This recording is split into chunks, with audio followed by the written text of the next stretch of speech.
Good morning everyone.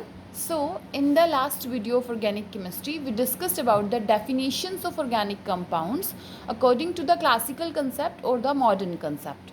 Along with this we discuss about the general characteristics of organic compound, and we also discuss the shape of organic compounds on the basis of hybridization. In our last video we discussed that on the basis of hybridization the shapes are going to be on the basis of sp3. The shape of organic compounds is tetrahedral. With sp2 the shape is trigonal planar,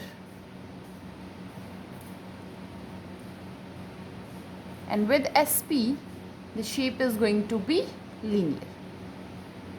तो ये last video में हमने discuss किया था कि hybridisation से किस तरीके से हम शेप्स ऑफ मॉलिक्यूल्स को रिलेट करेंगे. sp3 simply in alkanes, sp2 in alkenes, and sp hybridization is present in alkynes. Simply if a carbon forms all the single bonds, अगर एक कार्बन के चारों बॉन्ड सिंगल बॉन्डेड है तो हम उसको कहेंगे sp3 hybridised carbon. Here in this case if a carbon form double bond along with two single bonds, the shape is like a trigonal planar. एक ट्रायंगल की तरह आपको ये नज़र आएगी. And alkynes are the simply straight chain compounds. तो ये क्या है? ये लीनियर शेप है. This one is trigonal planar and this one is tetrahedral. अगर हम बात करें यहाँ पे बॉन्ड एंगल की, if you talked about bond angle, तो बॉन्ड एंगल क्या होता है? दो एडजेसेंट बॉन्ड्स के बीच में जो एंगल की फॉर्मेशन होती है उसको हम कहेंगे bond angle. In tetrahedral the bond angle is 109 degree 28 second. Tetrahedral structure के अंदर बॉन्ड एंगल कितना होता है? 109 degree 28 second. In trigonal planar, as you observe, the bond angle is going to be 120, and in linear the bond angle is going to be 180. Right? If on sp3 hybridization जब बनता है तो हम क्या देखते हैं? कार्बन ग्राउंड स्टेट के अंदर 2s2 एंड 2p2. ये हमने आउटर मोस्ट इलेक्ट्रॉनिक कॉन्फ़िगरेशन लिखी. कार्बन की outer most electronic configuration 2s2 2p2. Excited state, in excited state we write 2s1 and 2p3. One electron from s jumps into the vacant p orbital. So here is 1s and 3p. 1 2 3 4. Now in sp3 hybridization 1s and 3p, one orbital of s and 3 orbital of p are involved and form new 4 hybrid orbitals. So in this case in sp3 hybridization unhybrid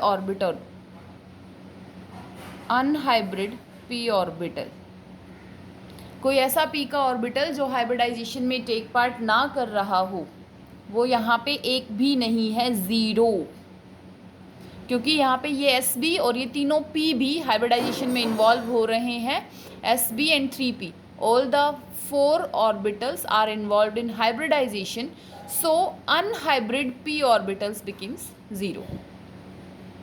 next हम बात करें sp2 के अंदर. So in sp2 1s and 2p, 1s and 2p are involved, so 1p unhybrid orbital is left.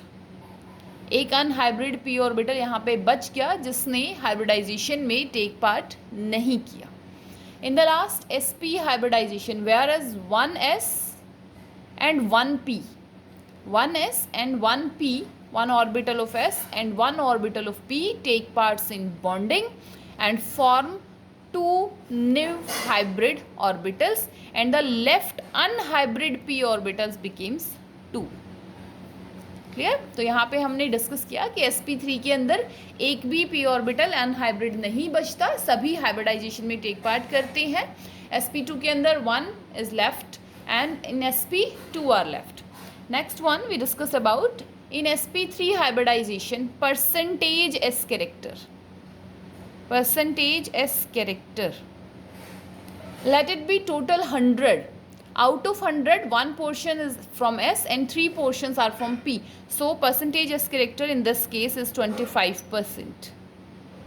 25 S का है और 75 P का है. In sp2 the percentage S character is 33.3.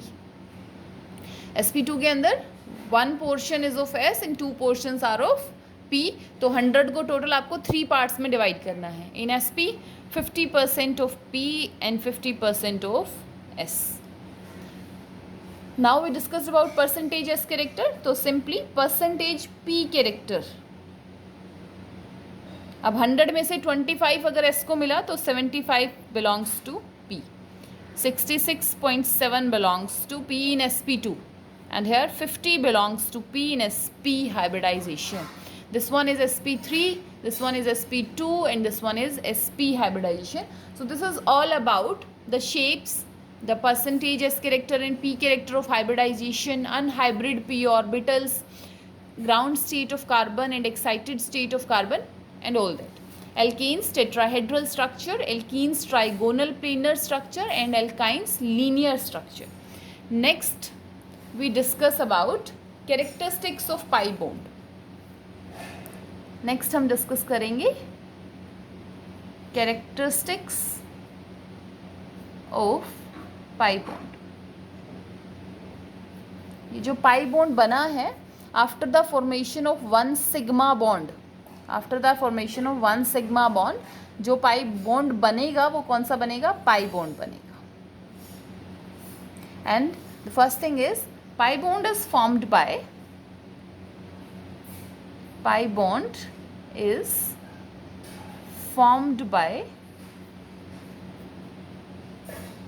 unhybrid p orbitals.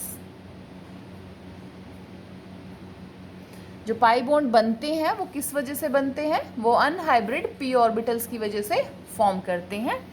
Where as sigma bonds are formed by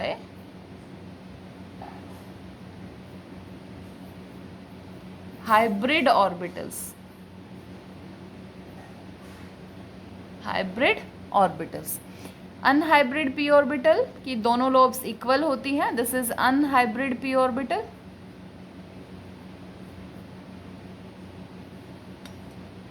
And hybrid orbital में one lobe is larger than the another one. This one is hybrid orbital.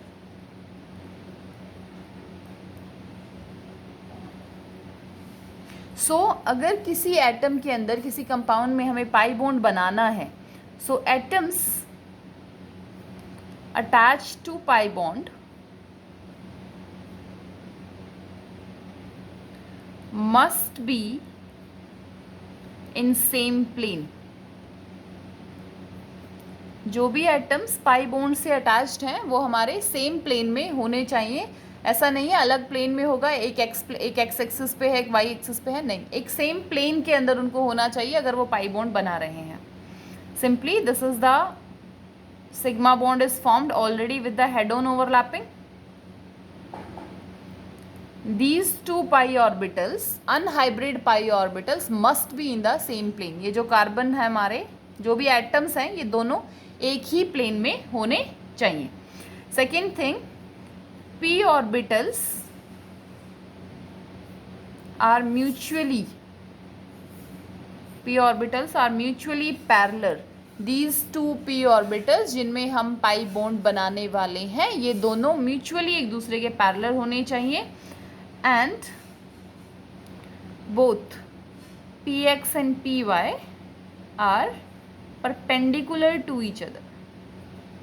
ये चीज़ हमें पता है कि जिन p orbitals में पाई bond बनने वाला है वो एक दूसरे से म्यूचुअली पैरेलल होने चाहिए, और जो बचे हुए px, py, pz all the three are mutually parallel mutually perpendicular to each other. Next one, एक पाई बॉन्ड बनने के बाद मान लीजिए this carbon form single bond with this carbon, another pi bond is formed here, so the free rotation is restricted. Free rotation is restricted. अब यहाँ पे ये जो दोनों एटम्स हैं ये फ्रीली एक दूसरे के साथ रोटेट नहीं हो सकते। रोटेट नहीं हो सकते तो हम इनके कन्फर्मर्स नहीं बनाएंगे। Second thing is there is a formation of sigma bond. एक कार्बन के साथ हमने सिग्मा बॉन्ड बना लिया।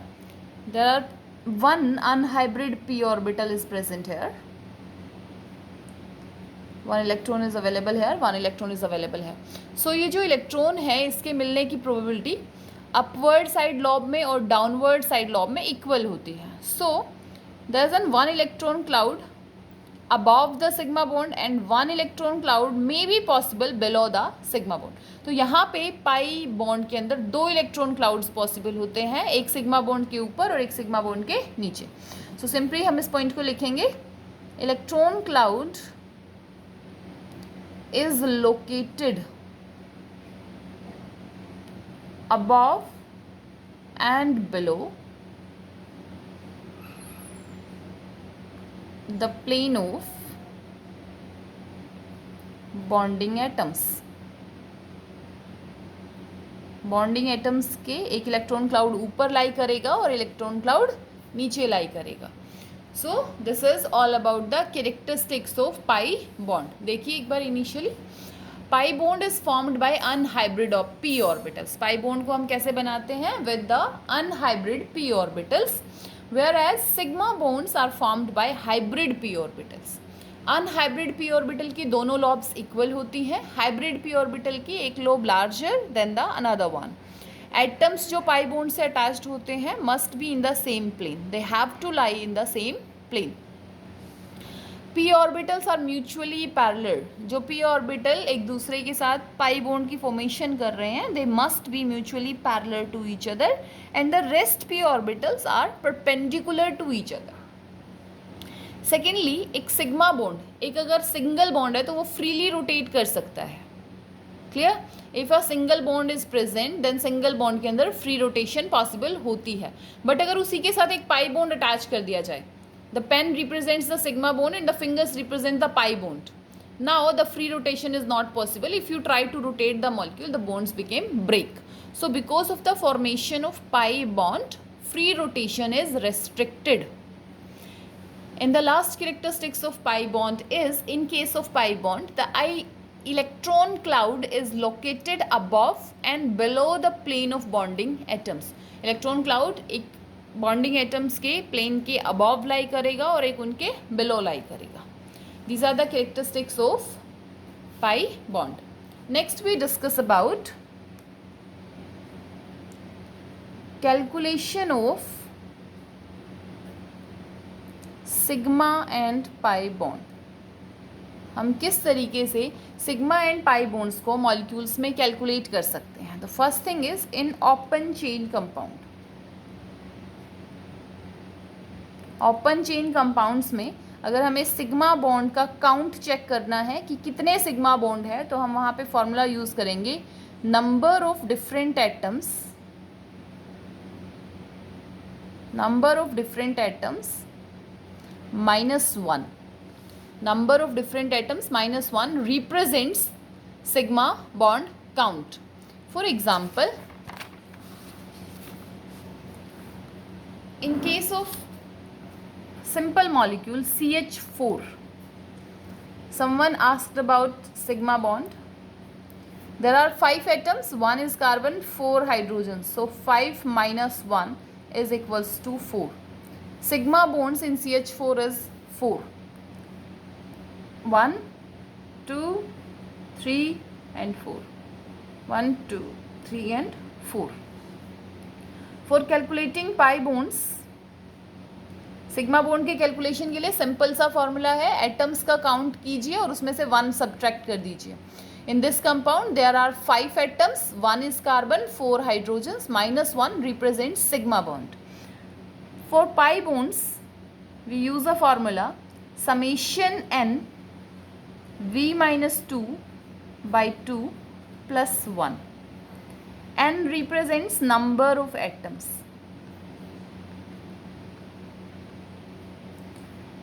And V represents valency here.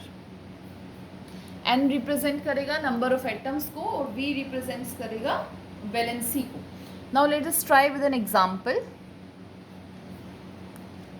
C2H4 pi bond हम कैलकुलेट करना चाहते हैं कि इस मॉलिक्यूल में कितने पाई बॉन्ड हमारे पास अवेलेबल होंगे. We have 2 carbon atoms. The valency of carbon is 4 minus 2 divided by 2 plus we have 4 hydrogen atoms. Valency of hydrogen is 1 minus 2 by 2 plus 1. Simply हमने क्या किया, पहले यहाँ पे कार्बन को रिप्रेजेंट किया. This 2 represents number of carbon atom. This one is for carbon, this one is for hydrogen. And this 4 represents valency of carbon. 4 represent number of hydrogen atoms and 1 represents valency of hydrogen. Now on solving we get 4 minus 2, 2, and here we get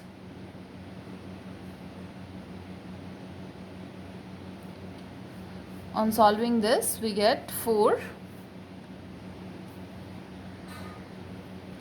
We get here plus 4 minus 1 by 2 and plus 1. 2 minus 2 plus 1. So the answer is going to be 1. In this compound, number of pi bonds equals to 1. Simply we represent this compound like, there is 1 pi bond is present here. Sigma bond के लिए भी अगर आपको इस molecule में count करना हो तो 4 into 6 minus 1 5. There are 5 sigma bonds. Sigma bond के लिए हम क्या करेंगे, कितने एटम्स हैं different, 6 minus 1 5. Sigma bond count is 5 here. 1 2 3 4 and 5. So with the help of this we can easily calculate sigma bond and pi bond in open chain compounds. Next one, how we can calculate sigma and bond in monocyclic compound.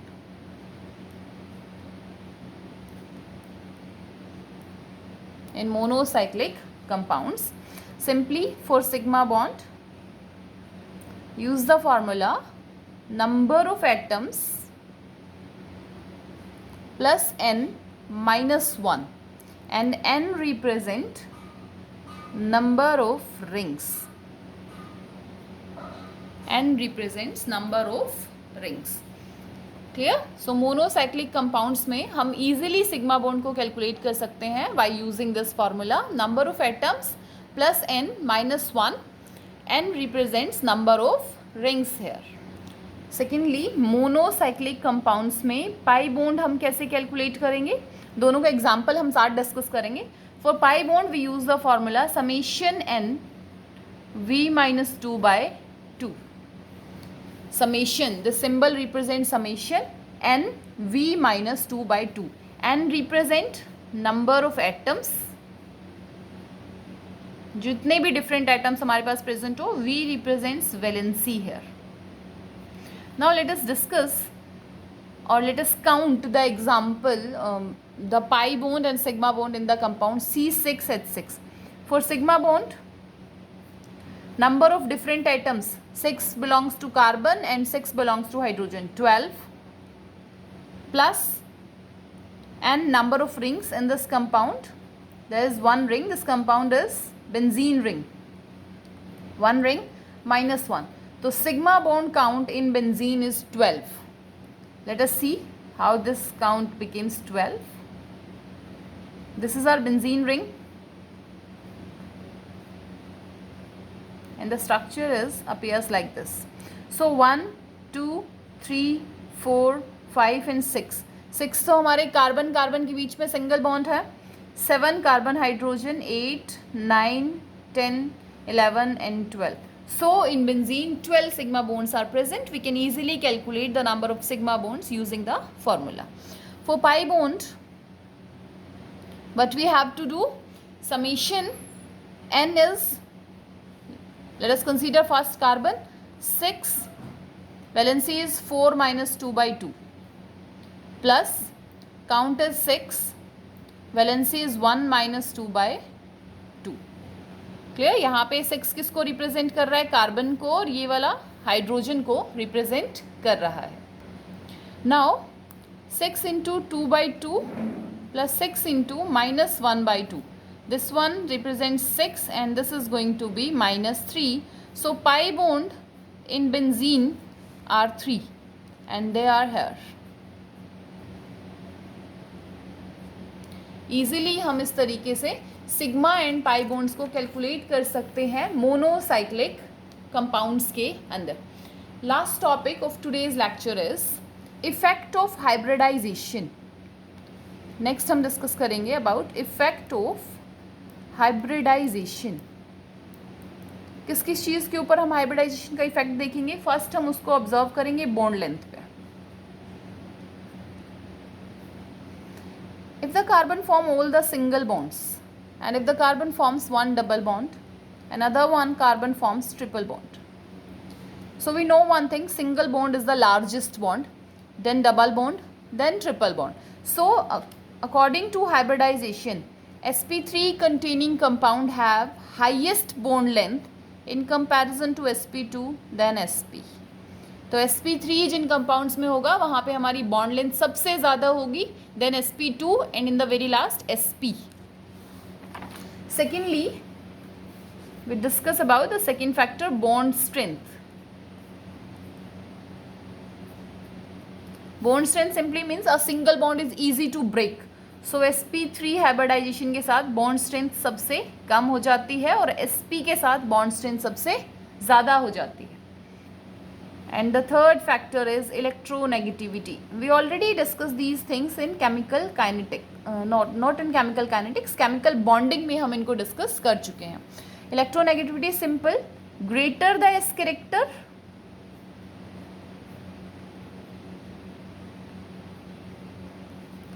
greater is the electronegativity.